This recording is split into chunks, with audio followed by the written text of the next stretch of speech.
কি কথা আপুনি কৈছে? আপুনি কথা শুনাৰ উত্তৰ নাই। প্ৰত্যেকটো প্ৰশ্নত আমি ৰাইজক ক'বলৈ দিয়ে নে কিয় জানে? বিশৃংখল সৃষ্টি হ'ব। ৰাইজৰ প্ৰচণ্ড খং আছে, সেইকাৰণে আমি 5জন মানুহ আগফালে ৰৈ আছোঁ।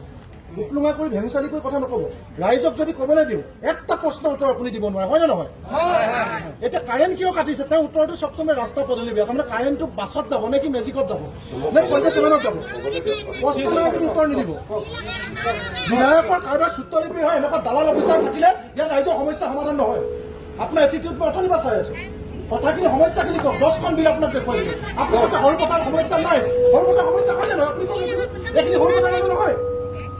আপোনালোকক কোনোবাই ফোন কৰি কৈছে তাত কোনোবা লিডাৰ আহিব সৰু পথাৰ বাহিৰত, তেওঁলোকে এইখিনি কথা ক'ব। সৰু পথাৰৰ মানুহৰ বিল, সৰু পথাৰৰ মানুহৰ কথা ক'বলৈ দিয়া নাই বিশৃংখল হ'বৰ কাৰণে। সমস্যা সমাধান লাগে দাদা। মই অসমীয়া মানুহ এজন আপোনাক দাদা হিচাপে কৈছো, সমস্যা সমাধান লাগে।